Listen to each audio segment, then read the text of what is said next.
और मलावती नामक राजकन्या देव पूजन हेतु आई थी। वहां एक दूसरे को देखते ही उनके हृदय में प्रेम हो गया। परस्पर प्रेम दर्शन का यह राजकुमारी के भाई ने देखा था।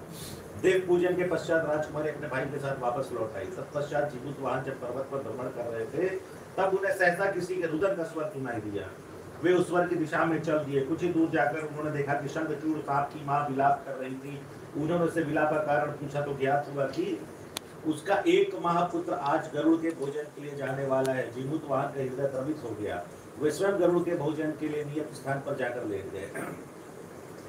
नियत समय पर आकर गरुड़ ने जीमूतवाहन पर चोट से प्रहार किया, किंतु वे शांत भाव से पड़े रहे नहीं।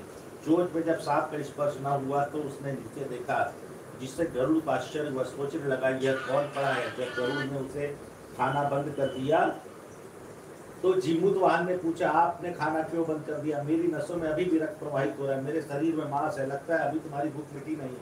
गरुड़ जीमूतवाहन को पहचान कर पश्चाताप करने लगा। गरुड़ ने शांत भाव से सोचा, यह तो दूसरों के लिए प्राण दे रहा है और मैं हूं कि प्रतिदिन अपनी भूख मिटाने के लिए दूसरों के प्राण देता हूं। इस प्रकार अनुताप करते हुए गरुड़ ने अपने कलंकित रूप के दर्शन किए। गरुड़ ने अपने पापों का प्रायश्चित करके राजा से वर मांगने को कहा। राजा ने कहा, आज तक आपने जितने सांप मारे उन सबको जीवित करके भविष्य में सांप का खाने की प्रतिज्ञा कीजिए। गरुड़ ने तथास्तु कह के अपने धर्म का निर्वाह किया। जब यह घटना घटी उस समय राजकुमारी का पिता तथा भाई राजा जीमूतवाहन की खोज करते करते वहां पहुंचे। उन्होंने राजकन्या का विवाह उससे कर दिया। उस दिन अश्विन कृष्णाष्टमी थी। व्रत कथा द्वितीय। महाभारत युद्ध के पश्चात पांडवों की अनुपस्थिति में कृतवर्मा तथा कृपाचार्य के साथ अश्वत्थामा ने शिविर में प्रवेश करके सैनिकों की हत्या कर दी। अश्वत्थामा ने सोए द्रौपदी के पुत्र को पांडव समझकर उनके साथ काट लिए।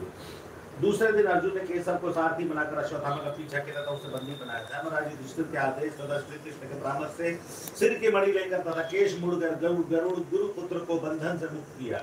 अश्वत्थामा ने अपमान का प्रतिशोध लेने के भाव से पांडवों की वंशधर उत्तरा के गर्भ में अमोघ अस्त्र का प्रयोग किया।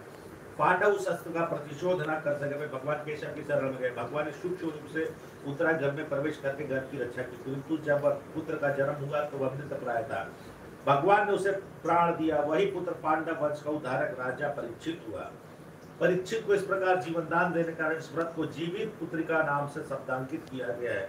उड़द का निकलना श्री कृष्ण का शुक्र उदर प्रवेश माना जाता है। अतः इस दिन भगवान श्री कृष्ण या वासुदेव के पूजन की अनिवार्यता है। व्रत कथा तीसरी। एक समय जब भगवान श्री कृष्ण द्वारिकापुरी में निवास करते थे, उस समय एक ब्राह्मण भी द्वारिका में रहता था। उसके 7 पुत्र काल के गाल में बचपन में जा चुके थे। इस दशा को देखकर वह ब्राह्मण बहुत दुखी था। एक दिन वह भगवान श्री कृष्ण के पास गया और कहने लगा, भगवान, आपके राज्य में आपकी कृपा से मेरे 7 पुत्र हुए परंतु जीवित कोई न रहा, इसका क्या कारण है? यदि आप अपने राज्य में किसी को दुखी देखना नहीं चाहते तो कोई उपाय बताइए। भगवान बोले, हे ब्राह्मण, सुनो, इस बार तुम्हारा जो पुत्र होगा उसकी उम्र 3 वर्ष की है। उसकी उम्र बढ़ाने के लिए तुम भगवान सूर्य नारायण की पूजा हेतु होने वाले पुत्र जीवी व्रत को धारण करो, तुम्हारे पुत्र की आयु बढ़ेगी। ब्राह्मण ने वैसा ही किया। जब सब परिवार हाथ जोड़ और खड़े होकर इस प्रकार विनती कर रहा था, सूर्यदेव विनती सुनो, पाऊं दुख अपार, उम्र बढ़ाओ पुत्र की कहता बारंबार। इतना सुनते ही सूर्य का रथ वही रुक गया। ब्राह्मण की विनती से प्रसन्न होकर सूर्य ने अपने गले में एक